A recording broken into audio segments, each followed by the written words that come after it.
Great. I'm seeing people file in. I think we'll go ahead and get started. Welcome everyone to the third Social Vision Conference series, to this panel this evening, Interconnectedness in the Non-Human World. We have two great scholars to join us here for this panel, which I'm really excited for. They will be introduced in a moment. But for now, first of all, my name is Jesse Noiley. I work for the Institute for Jewish Spirituality and Society.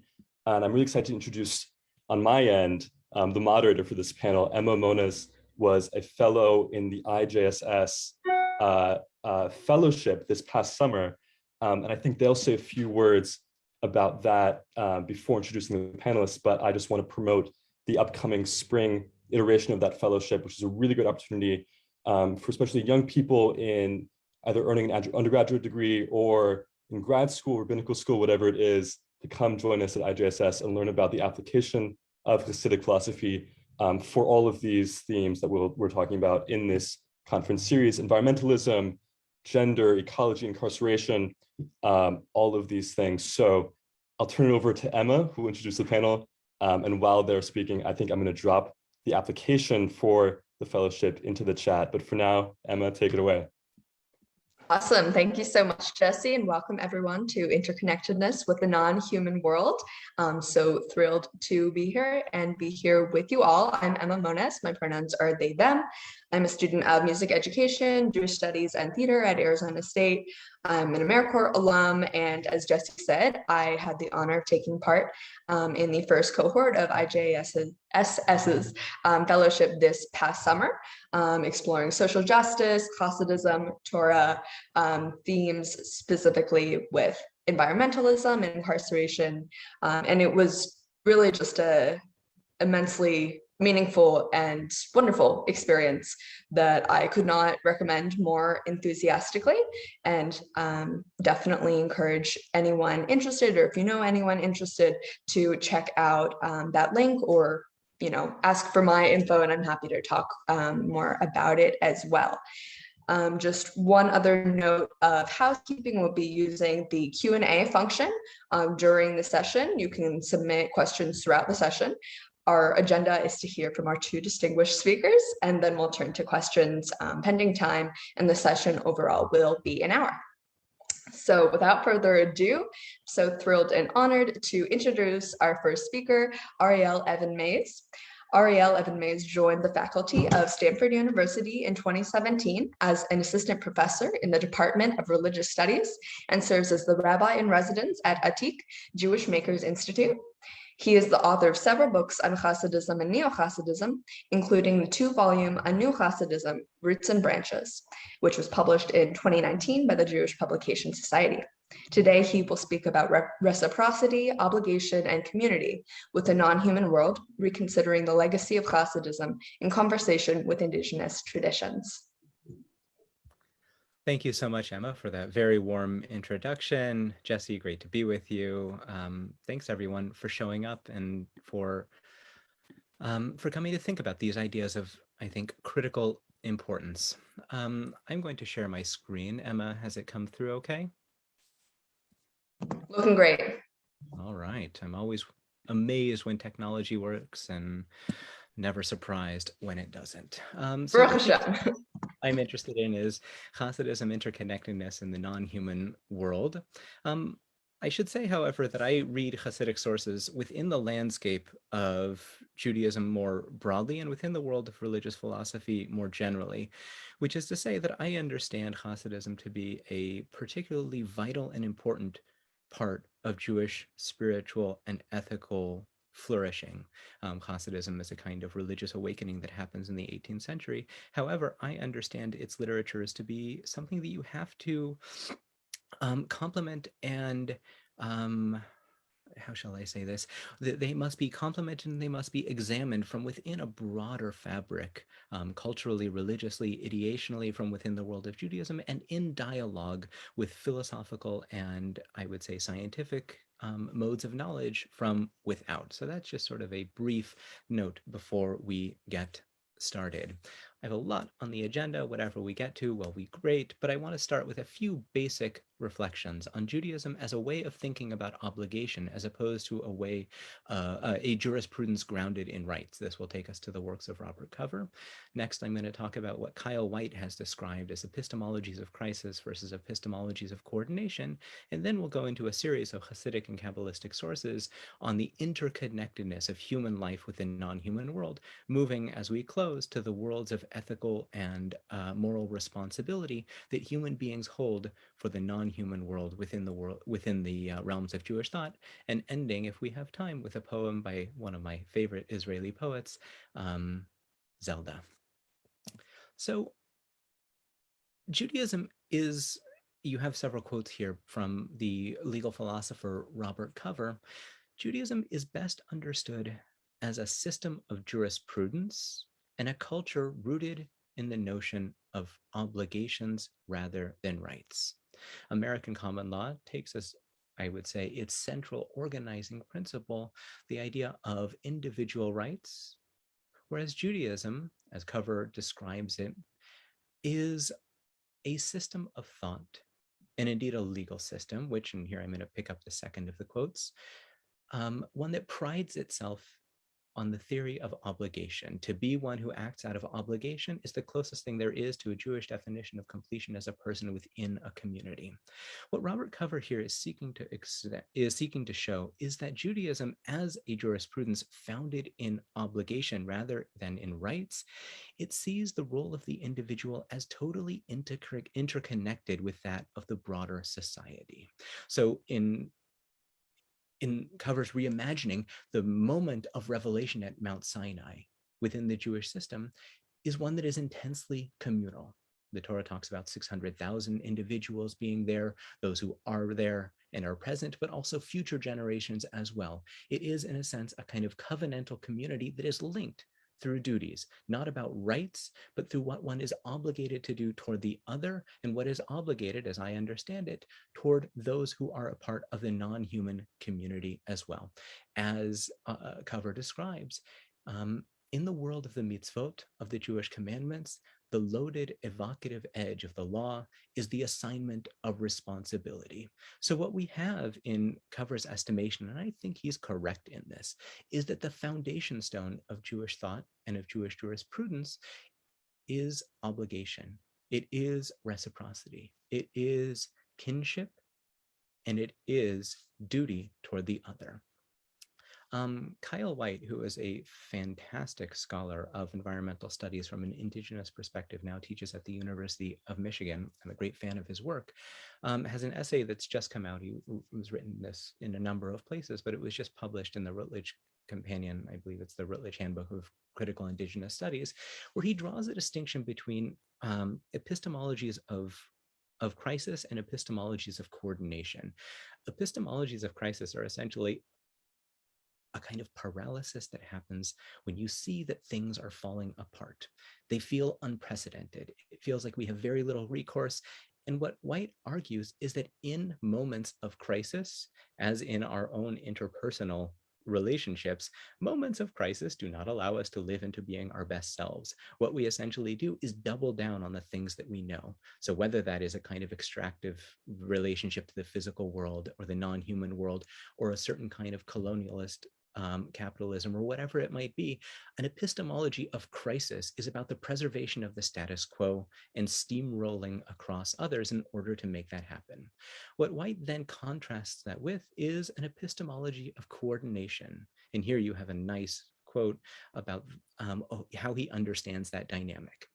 That epistemologies of coordination refer to knowing the world that emphasize the importance of bonds, of kinship relationships, and things like this for being driving agents of change that allow us to reconceive of the future without falling prey to the sins of the past as manifest in the present. That's at least how I understand White's argument. So having spent a lot of time with Kyle White and having spent a lot of time with Robert Cover, I then go back to the sort of medieval and early modern Jewish sources and try and think, how can I think with these sources to build a vital language from within Judaism that will allow us to speak to these issues? Now, medieval Kabbalah has a lot of resources here. The great chain of being, at least in its kind of perennialist formulations, has been shown to be a very, how shall we say, romanticized way of looking at the world and a very romanticized way of looking at human beings within it. But one of the things that I would say is a fundament of medieval Kabbalah is that everything matters. Both everything matters and also everything matters. Every element of the world, every created thing from within this planet, every life, every rock, every tree, every river. All of these things matter, and they matter in a kind of cosmically interconnected web, such that if you vibrate one part of this, it will have impacts all over. And if you destroy one part of it, it will have impacts all over. Another way that this is described in the Zohar, and it's one that's close to my own heart at the moment, we're raising monarchs in our backyard, and we're raising them in our house. We've brought in the caterpillars so that they can make their chrysalises, and we're watching them now fold themselves up and create this new way of life. The Zohar describes the unfolding of being from God's divinity like a silkworm. God spun forth being, and this garment or this cocoon or this chrysalis is both related to the divine and also somewhat distinct, but every thread is interconnected with all of the others, such that we live in a world of almost unfathomable interconnectedness. Another key, and this I think resonates with that one, is that the worlds above or below, or you can turn that on their side, and the worlds within and without, according to medieval Kabbalah, are totally connected, and that the world above and the world within and the world down below mirror one another. And like two instruments that are attuned, they vibrate against one another, such that the world above and the world below are connected with one another on a fundamental plane. What's key for the Zohar is, and for the worlds of medieval Kabbalah, the concept of izun, balance. If something is thrown out of balance, everything falls apart. In this kind of, you might say, divine homeostasis, even on an ecological plane, is a critical moment for the Zohar. I'm interested in thinking through what an environmental ethic would look like if we take seriously Jewish mystical understandings of God's immanence. Here you have a very strong formulation. Everything is God. Alles ist Gott, as they say in Yiddish. Everything is God. What happens if we see the world as an unfolding of the divine, of every species, of every human being, of every people or nation or ethnic group or community, of every rock, of every tree, as a unique and otherwise unknowable manifestation of the infinite divine self-becoming? Another key to this interconnectedness that you find in the worlds of medieval Kabbalah is the concept of reincarnation, which in many circles is not understood to be a traditionally Jewish belief. And in fact, it is sometimes described as a kind of heresy, even within Judaism. Turns out, like many other things, it's actually all over Judaism. And one of the things that I like so much about this is that it severs a kind of impermeable membrane in between the human and non-human world, because people, according to medieval Kabbalah and in Hasidism also, come back as all sorts of things. You can come back as an animal, you can come back as a fruit, you can come back as a stone, you can come back as anything. And what you see is a kind of ecology of souls that unfold from this infinite divine being. And right now you're a person, but you could be something else. And so this notion of an unfrangible distinction in between the human and the divine, first of all, but also the human and the animal, is something that simply does not bear up to scrutiny if you take seriously this notion of a kind of metaphysics in which the souls are constantly reborn, and everything that you meet is both animal and human at the same time. All right, I'm going to skip this story, which is about one of the Chabad leaders, one of the rabbis of Chabad, who was going for a walk with his father, and he ripped a leaf off the plant, and his father castigates him for this saying, do you not understand that everything has a purpose? This leaf is there as a unique being, and everything is interconnected. Another, I would say, face in this multifaceted, interconnected universe is the fact that according to Hasidism, everything has its own song.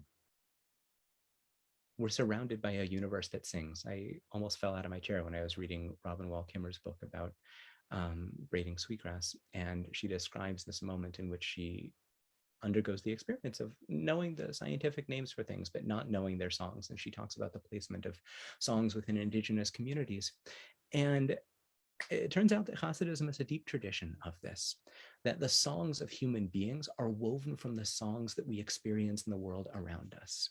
That is to say that we take notes from here and from there, kind of experiential melodies that are then woven together into the arc of our life.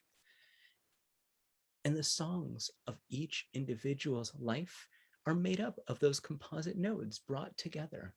We take a note from here, we take a note from there, and together we weave them into this kind of chained or unchained melody. And that's a fascinating way of looking at the world as reverberating with unique songs. Songs that have their own importance and songs that have their importance for us. I'm going to skip the source too, and I'm going to move to the sort of final section of what I want to put on the table to begin our conversation, which is that within the worlds of Jewish thought, if we take seriously, it covers emphasis on obligation, and I do, we should look to the worlds of Jewish thought that are not just about, okay, nice things about the interconnectedness of being, but what ought I to do with this, right? The ethics without an ought is toothless.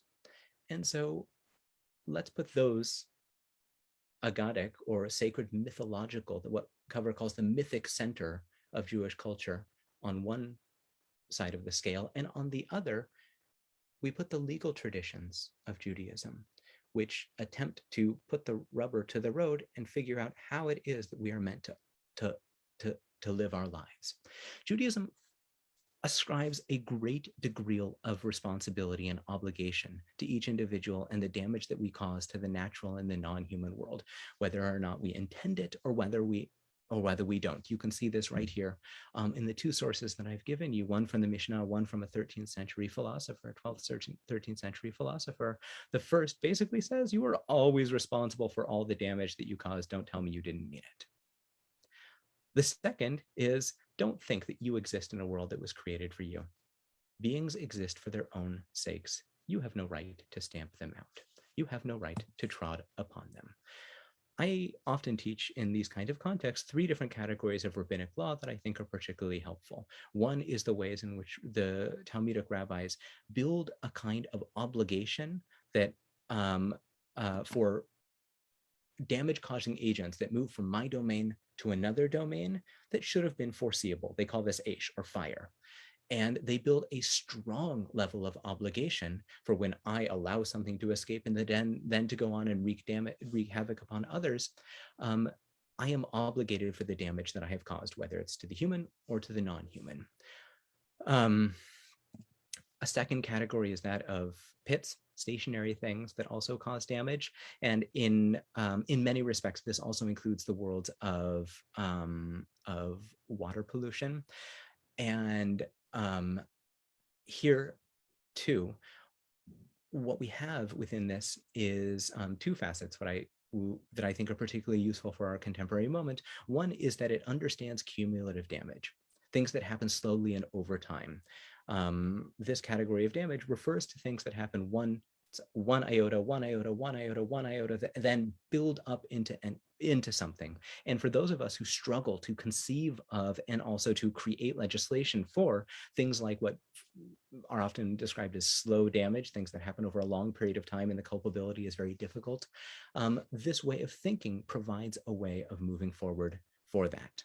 Another way that this is very helpful is that rabbinic discussions on this front actually address the question of multiple tortfeasors, an obligation that can be shared when there are multiple parties that are contributing to a particularly injurious action. And the last thing that I find to be particularly meaningful here is that Judaism has this very close and careful calculus for the way in which it understands the way that industry, which is indispensable for human flourishing, needs to be weighed against the environmental and human costs. And it describes what we would think of in terms of zoning in very draconian terms.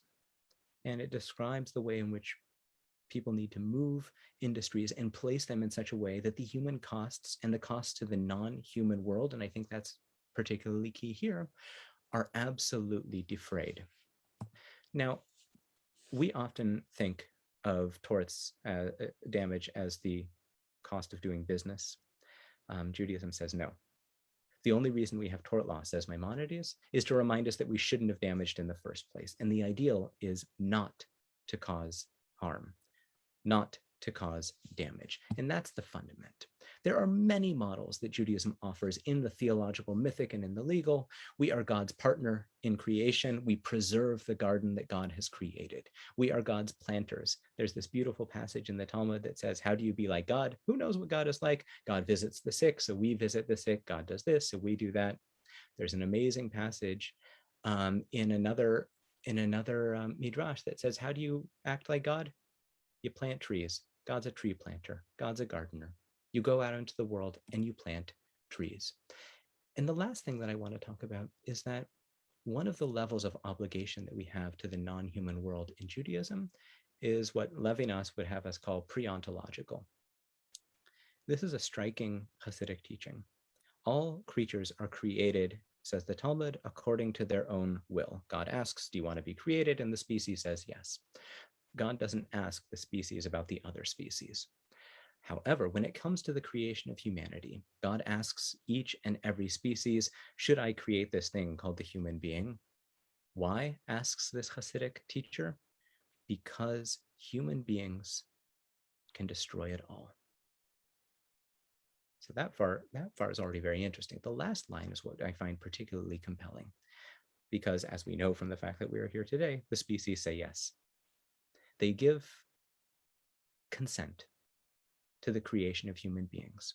Now, if that's true, if we take that seriously, it means that our very being here has written into it a debt of obligation to the non-human world that allowed us to be created and for which we bear infinite responsibility. So I think I want to pause here, punt the football to John, and let us have a conversation after that. Awesome. Thank you so much, Ariel. Ariel was one of our incredible speakers in the fellowship over the summer. And the first time I heard you talk, and now hearing you speak is just so elevating and exquisite. So thank you so much. Thrilled to announce another wonderful speaker, John Erickson. John Erickson is the Blittersdorf Professor of Sustainability Science and Policy in the Rubenstein School of Environment and Natural Resources and Fellow of the Gund Institute for Environment at the University of Vermont. He has published widely on climate change and renewable energy while leading international research and education programs as a Fulbright Scholar in Tanzania and teaching worldwide. Today, he will be looking at alternatives to using economics as the paradigm through which we view the whole world. Okay, thank you so much. Oh boy, listening to Ariel speak sort of threw my whole plan out the window. I want to just say what he said and open it up to discussion. But I was going to read a short passage from a book that I'm working on, and halfway through your thoughts, I changed my mind and what I would read. So I was just kind of scrambling to find a new passage. But I've been working on this book called Oikos, A New Economic Story. So it sort of leans into the ancient Greek word or oikos, from which economics comes from, my discipline, meaning household, right? So literally economics is the management of the household and ecology is the study of the household. So I early in my career was drawn to a field called ecological economics, quite literally the management and study of the household. And recently through our grad programs, we've been really challenging ourselves to break from traditional narratives, Western narratives that undergirth, for lack of a better word, an economic worldview. That I think economics has influenced our culture, has influenced our education institutions, has influenced every element that I can think of our societies. So we've been struggling to kind of underpin a new economics and a new narrative, a new story, a story that I think ultimately is more human, more spiritual, more scientifically grounded, and a story that bridges, I think, rather than separates us. So I just want to kind of reflect on a short piece from my book here and see what you all think. Quite literally, no one has seen this yet, so we'll see how it goes. So I start this passage to say, around the time I started thinking that, yes, the world needs yet another book about economics, I actually helped launch an international graduate student training and research partnership called Economics for the Anthropocene. And the project started with this idea, long held by ecological economists, that the teaching and practice of economics needed to reconcile with the biophysical realities of the earth. Ecological economics was born out of rejection of what our colleague Erickson called infinite planet thinking. So this new partnership that we formed between academic, civil society, government allies was meant to kind of cultivate a new generation of scholars willing to, let's say, break free from disciplinary silos, shed the illusion of a values-free economics, and embolden a political discourse to decolonize economics, education, and practice. In the 2010s, when we were sort of building this new coalition, this new partnership, a renewed scientific consensus was again coming to terms with the inherent conflicts between a growing global economy and finite environmental systems. The limits to growth debate of earlier generations had been reframed as securing a safe and operating space in this human-dominated epoch that had been coined the Anthropocene. The Stockholm Resilience Center assembled kind of the latest evidence of the global impacts of our species' seemingly insatiable appetite for more. By pressing against or across at least 9 planetary thresholds, a bloating global economy was eroding the very foundations of life on Earth. So we took inspiration from this latest bandwagon in academia, the naming of a geological epoch in recognition of the global impact of humanity. Geologists were debating if and when we left the Holocene, the interglacial epoch that began nearly 12,000 years ago, and entered the Anthropocene, the age of humans. The geological record shows rapid soil disturbance at the dawn of human agriculture, dates that would essentially rename the entirety of the Holocene. Alternatively, the global impact of the Industrial Revolution provides clear stratigraphic markers measured by global mercury deposition from coal use and the sudden rise of atmospheric carbon dioxide and ice cores. My own view is that the Anthropocene, this human period, commenced at the very moment of the Trinity test, the first detonation of a nuclear bomb at 5:29 a.m. on July 16, 1945, near Jornada del Muerto, a New Mexican desert named, perhaps in a moment of planetary foresight by 16th century Spanish conquistadors, as Dead Man's Root. So we took the debate, though, as something a little more philosophical than getting the date right for the age of humans. From the vantage point of a group of faculty and graduate students, naming the Anthropocene signaled a crossroads for humanity.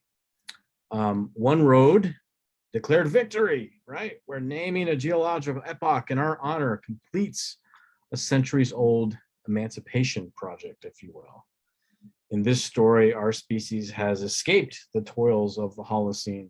Technology and human ingenuity have liberated us from dependence on the land and each other. For at least the so-called developed nations, dominion is complete and the future is ours to do what we please. This has certainly been the path of least resistance in academia, business, government alike. The Emancipation Project is, from my reading, the central narrative of modernity.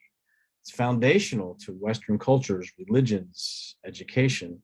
I'm so enlightened to hear about obligations versus rights, unfolding of the divine, this much deeper reflection of Judaism than I'm accustomed to. But nevertheless, the default, in my experience, is teaching a separation between humans and nature that is foundational to free will, free trade, free markets. On this road of human exceptionalism, we bent nature to our will by sowing the land, settling in communities, and assigning property rights to nearly every corner of the planet. Any country or community not yet on this preordained development path need only catch up in this emancipation story. However, as you might guess, I wasn't invited here to double down on the Emancipation Project. Our inspiring group of heretics sought a different interpretation of geology's new narrative. We were convinced that naming the Anthropocene marked a break from the past and a new direction towards a much less worn path, a reconciliation project, if you will. We set out to disrupt an economic worldview that was largely in service of a human emancipation, a journey where humans are not liberated from Earth, but tethered to it. On this road, the person, community, and society are embedded in a material universe, interdependent on each other and on all life.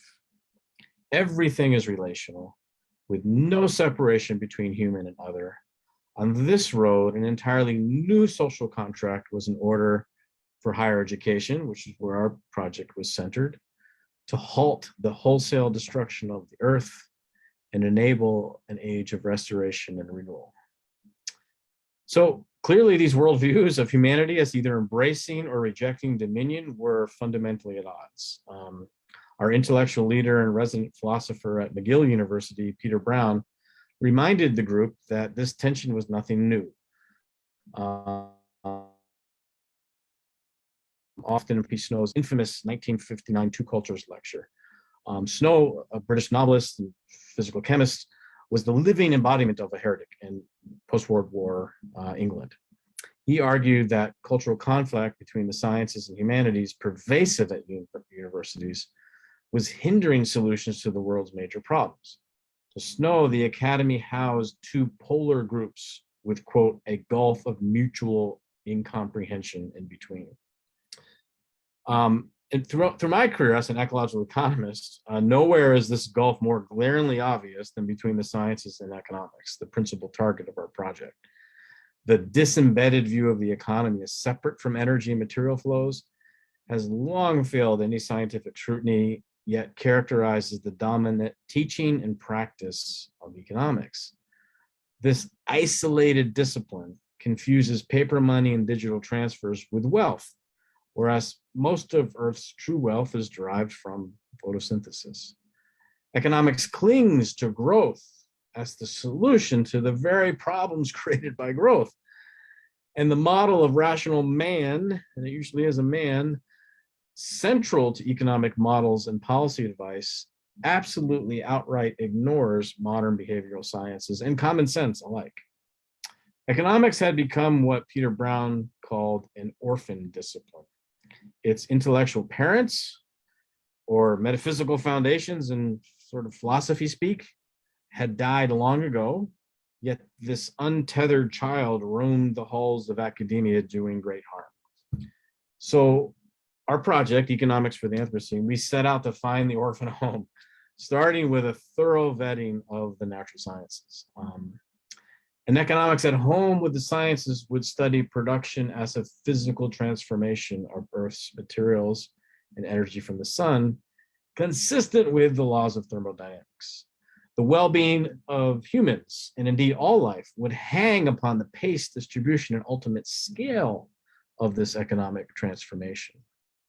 In a more conciliant version of economics, growth becomes an initial stage of a maturing economy, perhaps a temporary means towards longer-term ends of stability, resilience, and longevity, not a futile pursuit of more for more's sake. The human actor is socially embedded in families, communities, and societies, and biophysically embedded in watersheds, food sheds, energy sheds, bioregions, and the entirety of the Earth ecosystem. Now, many previously segregated fields like economics have already built alliances with the natural sciences through coupled pursuits of knowledge.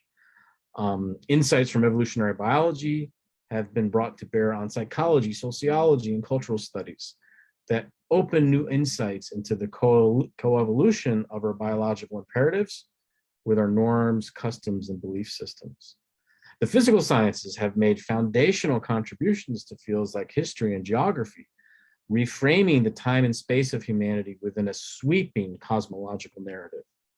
Economics itself has partnered with the behavioral sciences to refute the rational actor model in favor of a more relational, social, dare I say, human actor. So what began as a partnership for the reform of economics in light of the Anthropocene narrative developed into an ambitious agenda to rethink education more broadly.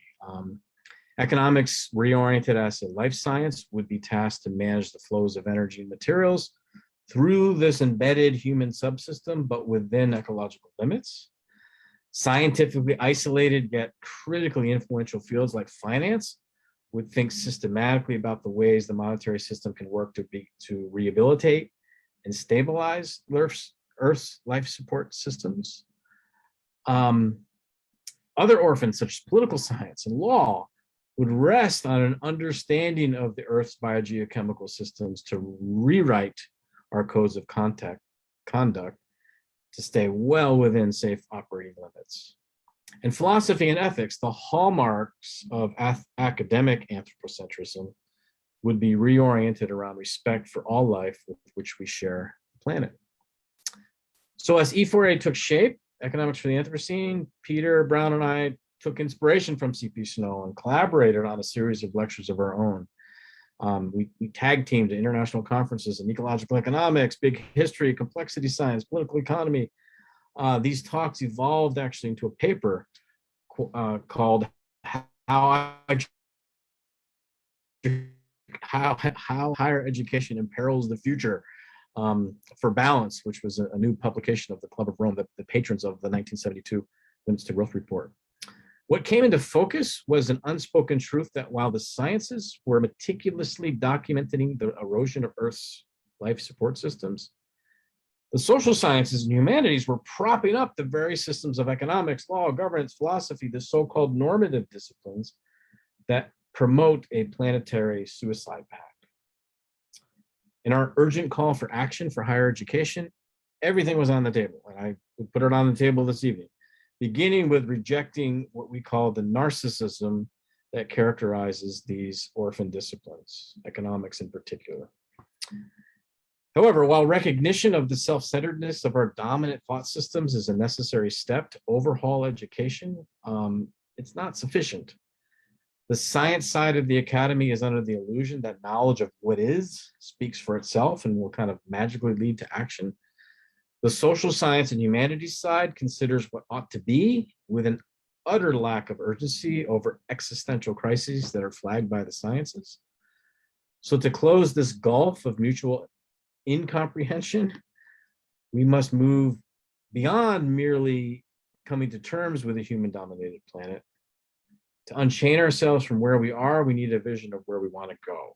That's why, listening to Ariel, I chose this passage instead. So just to wrap up, the next iteration of our partnership actually took inspiration from Thomas Berry, an ordained priest, cultural historian, a self-described geologian, whose life work has been spent bridging the divide between science, culture, and religion. Berry argued that the great work ahead of the new millennium is to, quote, carry out the transition from a period of human devastation of the earth to a period where humans would be present to the planet in a mutually beneficial manner, end quote.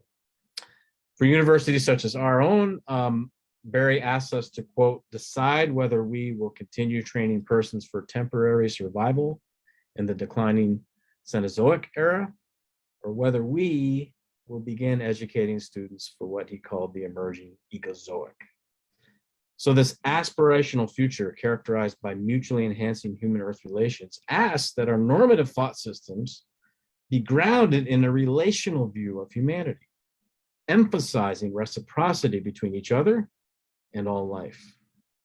Envisioning an ecozoic stretched us beyond the confines of dominant narratives of Western society and into indigenous cosmologies that decenter the human, emphasize the whole over the parts, and cherish the oneness of an ever-evolving universe.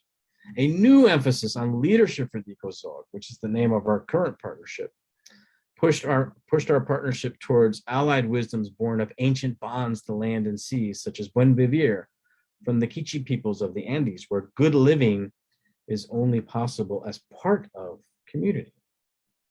We also found kinship with efforts to degrow exploitive, oppressive, over-consuming economies and decolonize an economics that privileges perspectives from the exploiters, the oppressors, and the overconsumers. Economics was still a central focus of this new partnership, but finding the orphan a home moved beyond merely reconciling with the realities of the Anthropocene and towards enabling an entirely new purpose.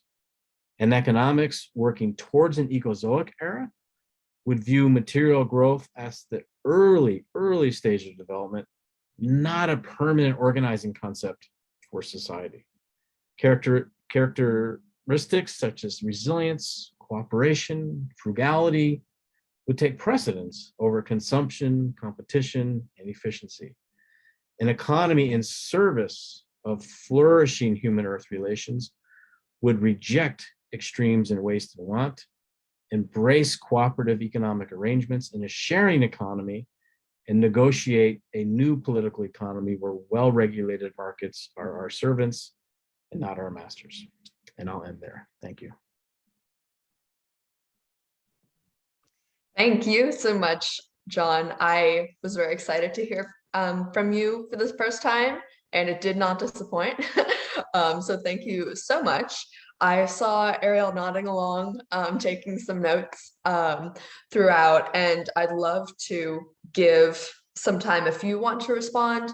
Ariel and John have a little back and forth, and otherwise we can take some other questions, but wanted to give you some time. Sure, thanks. Yeah, teaching at Stanford, I often get the sense that Snow's two cultures wouldn't have even known what to do with the current academic world in which the two cultures seems to have broken down further, and whatever communication there was seems to have been sundered.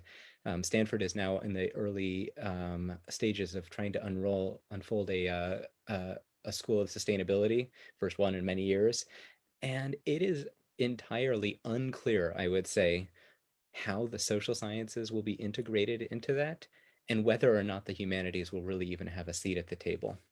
And that, I think, speaks to the contemporary balkanization of knowledge and the balkanization of humans who are able to contribute toward solutions. So I found what you were discussing to be truly extraordinary. So thank you very, very much. I have two interrelated questions that I'd love to hear you think a little bit about. One is, what you've described as the infinite planet model is something that Bruno Latour and others have talked a lot about. And they often take an additional step, which is essentially to link, and Hans Jonas talks about this as well, to more or less say that that's baked into the cake of capitalism. So I'm interested to hear if you think that that's true, and if so, if not, why not? And a second is, for those of us who still operate under, I would say, antiquated now understandings of economics, myself included, how do you integrate new theories of valuation and new theories of what is flourishing? And you describe wealth as photosynthesis. How do you integrate that into our current reality, which seems like the markets are driven by very different kinds of interests, which force us up against questions around collective action and personal interests and a kind of individualism run amok. Amitav Ghosh in his book, The Great Derangement, has this beautiful quote in that global warming poses a powerful challenge to the idea that the free pursuit of individual interests always leads to the general good, it also challenges a set of beliefs that underlies a deeply rooted cultural identity, one that has enjoyed unparalleled success over the last 2 centuries. That's the end. So what I hear you describing is a really exciting way forward that pivots from that kind of very impoverished understanding of liberalism as equated with individualism, and the way in which that has philosophical, economic, and scientific roots as well. But I would just like to know, how does one go about, doing what Nietzsche described as a transvaluation of society? It's big. Yeah, thanks for those questions. On the first one, I mean, I would just answer yes. I mean, capitalism, by its definition, is oriented around creating surplus, and surplus is then reinvested in more capital, which creates more surplus, which creates more capital, which creates more. I mean, that's how the system is designed. So yes, growth is baked in. And folks who think that, well, the information economy, the service economy, these things don't have to have, greenhouse gases, and we can grow in the green way. Part of our work is to really debunk the green growth narrative, because we have to call a spade a spade. I mean, growth is growth, and it always and everywhere will require material throughput. So we could go on that forever, because that's the sort of centerpiece of ecological economics, is coming to terms with growth and trying to shift the narrative away from quantity and towards quality. On the individual thing, I mean, the individualism thing, I mean, yeah, I mean, that's the kind of, I mean, I'm yet another person writing a book about this, right? So, I mean, that's the essence of deconstructing the kind of myth of the individual. I mean, there is no such thing as an individual in modern science. I mean, everything is relational, everything's connected, everything's a flow and exchange of energy. The individual doesn't exist. And the fact that and I think in spiritual pursuits as well, and your exploration of Hasidism, I mean, I think maybe you'd say the same thing. I mean, I love the chain of being thing, because I often use that as a foil, and we take the chain of being and we flip it on its head and say, this is what it should look like. It's the earth and the rocks, and I mean, that's the wealth, right? And not humans on top, but humans as part of a system. But just as a bracket and as a footnote to what you're saying, there's this amazing Kabbalistic passage about the inverted tree. We all grow forth, and we're the leaves on this tree, but everything else is the deep roots. Right. Yeah, absolutely. And I think these are where the conversations are coming from right now. This perverse kind of economic thinking that was embraced by and emboldened by neoliberalism. So my book is somewhat historical, and sees a pretty hard break in the 1970s as the kind of neoliberalism thought collective took control and used economics as its kind of intellectual argument, and financed economics in business schools and Stanford and everywhere else, to the great detriment of life on Earth. So I think breaking, and so, part of the explanation, we can do this, I think, through spiritual explorations or scientific explorations, to recognize that, again, there is no such thing as the individual, and that everything is interdependent, everything is woven together, everything is part of a fabric of life, as you were emphasizing in your comments. So I think in replace of that, we discover a more relational view of the economy. We discover a pluralistic view of value. A lot of my colleagues in ecological economics have kind of made a career out of putting dollars on nature's quote unquote services, and I think that's a real slippery slope. I know they've done it kind of with good intentions to sort of play by the rules of the game, if you will. But I think once everything's put into common units, it becomes tradable with one another and exchangeable with one another. And there's no longer kind of strong limits or strong barriers between thou shall not touch this. So I'm curious as well. I mean, I learned so much from this conference that I participated in, the same conference back in, I think it was January, and now again, because I'm like a recovering Catholic kid. I was just taught this kind of ladder of nature image and man in the image of God, and we have dominion over everything. There was another passage in my book I was going to read that really kind of beats up on the Judeo-Christian kind of foundation to fields like economics and law and political science, asks this kind of emancipation narrative, which I had to kind of discover outside of school and certainly outside of the church, and reinterpret things in a way that it seems like at least this thread of Judaism is doing a fair amount of reinterpretation or rethinking, or maybe it's rediscovering the roots. I mean, I find that in economics too. When we go back to the roots of economics, we rediscover economics as moral philosophy, not economics as this sort of pseudoscience. What are your thoughts on that? Yeah, I mean,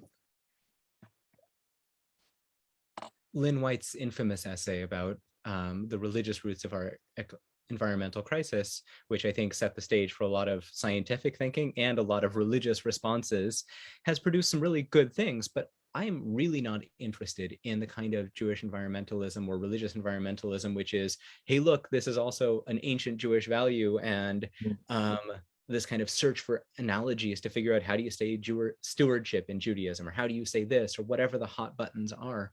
What I think is the kind of deeper work of religion and environmentalism is to be able to think in new categories and to, you know, as Wittgenstein put it, to lead the fly out of the fly bottle and to show us our blinders. And whether it is because these traditions predate carbon capitalism or offer just alternative modes of theorization and alternative modes of the individual vis-a-vis society. I mean, I can see one of our comments here deals with the question of, so if you embrace a less individualistic society, does that mean that you efface and destroy the place of the individual? I've written papers about Judaism and its understanding of the individual in the society. And it's this careful calculus that Judaism seeks to understand. How does the individual and the individual's flourishing fit together with in a kind of tessellated, integrated fabric, together with the flourishing of the human and the non-human? And so that, I think, is the deep work, is that it provides us with a field of discovery, but rather than passive archaeology, where you sort of reach into the past and find fully formed things that you can just apply to the incredibly complicated world that we live in, you have to put them to work, and you have to think about, what does this mean in our 21st century? And what can it mean in our 21st century, whether we've passed over the hinge to a new age or not, which I think obviously we have. What is it that these traditions can be helpful for in terms of rethinking the things that are our fundamental frameworks and assumptions about valuation, about rights, about whatever it is? You know, I asked my students on the first day of class in my religion, ecology, and environmental ethics class, because I think, you know, the work that you are doing is so important, because at the end of the day, the economic dimension is front and center. It's both a contributing factor and also a way that will lead us out of this situation. I asked them, how do you assign value to a pod of whales? And, you know, they hem and they haw and they try and figure that out, and they try and think of it within different ethical frameworks or different economic frameworks that they know. And then I ask, so, you know, what are the rights of those whales? What if we go in that language of rights? And then I ask a different question, which is, so what happens if you think about your obligations to those whales? How does that change the center of what you're thinking about and decenter your place within the world? And that's the sort of entree into different ways of thinking. And here I love the work of Elizabeth Anderson and others who have tried to expand the pie of what we think of in terms of valuation. And I think that there's important work to be done in the ecological sphere. And I can see that, you know, that's exactly what you're doing. It's amazing. Yeah, I mean, I remind my students that the kind of period, this explosion of progressive environmental legislation in our country's recent history, the Clean Water Act, Clean Air Act, Endangered Species Act, National Environmental Policy Act, none of those, especially the signature law, the Endangered Species Act, have any kind of economic cost benefit sort of test, right? It was sort of like, this is wrong. We have an obligation to make this right. I'm oversimplifying, but you get my picture. Yeah, I mean, another person that's been influential in my thinking about religion is of course Carolyn Merchant, and you know, wrestling with the central narrative of Western culture in her words, became to reclaim the lost Eden by reinventing the entire earth as a garden. And that's kind of the context maybe of some of the questions that we're getting about, like through technology. She says, through science, technology, and capitalism, we have provided the tools and male agency, the power and the impetus. As you know, kind of defining the modern era. And I do feel like work from your end and work from my end is kind of trying to dismantle the Garden of Eden story, I guess, in some ways. Yeah, or at least to expand it in complicated ways. You know, the Garden of Eden is such a foundational story in Judaism, and there are particular ways of understanding it. And there's another amazing passage from within the Zohar. I didn't talk about this today, about the radical awakening of what happens when you live in the garden. There's this passage that describes King Solomon, who in the Song of Songs says that he goes down to the nut garden. And so that, right, there's only one garden in Judaism, so if they're mentioning it in the Song of Songs, it must also be the Garden of Eden. And it says that King Solomon goes into this mythic garden and he notices that everything is filled with nuts. What does this mean? And he notices that nuts have an outside and an inside. And the inside also has an outside and an inside. And in the mythic retelling of the Zohar, he then contemplates, oh my God, I live in a world in which everything is the inside and the outside, and I'm the outside of this, and this is the inside of me. And I live within this world in which we are sort of fractalizing from one another. It's almost like Indra's net in the world of Hindu philosophy, where everything resonates against everything else. And so rather than leading to a kind of even a basic notion of stewardship, and certainly not to a kind of theory of dominion, here it's about coming to a radical awakening of the interconnectedness of being. Right. Yeah, absolutely. Yeah, I'm just looking at the questions here. I mean, I'm responding to Joan's question about individualism and communism, because I think that's the kind of, I don't know, in some ways, the intellectual trap that we get into. I dove in some of the research for my book, you know, really kind of dove into alternative models that actually free the individual, embrace individuality, propel the individual. For instance, you know, I love writing about an exploration of what's sometimes called the Swedish theory of love, right? Where in Scandinavian countries, individuality and freedom comes not from competing with one another and fighting for every last scrap, but where the Swedish theory of love calls for an authentic love and friendship are only possible between individuals who are independent and equal. And so that means obligations to self, but obligations to each other, obligations to our earth, so that we can all sort of stand on similar platforms and truly be free. You know, another influential book in my research was The Nordic Theory of Everything by Finnish journalist Anna Partinen. And she argues that the overarching ambition of Nordic societies has not at all been to socialize the economy, quite separate from the American perception of like the nanny state, right? But instead, the goal has been to free the individual from all forms of dependency within the family and in civil society, so that, you know, universal access to healthcare, education, leisure, childcare, human relationships are then, to quote her, unencumbered by ulterior motives and needs, and thus to be entirely free, completely authentic, and driven purely by love. And like, as an American growing up with this kind of like Cold War and socialism and communism, and like to sort of actually really think of what it is to be free and an individual and to pursue your interests, it's quite different than what I learned as a kid in America.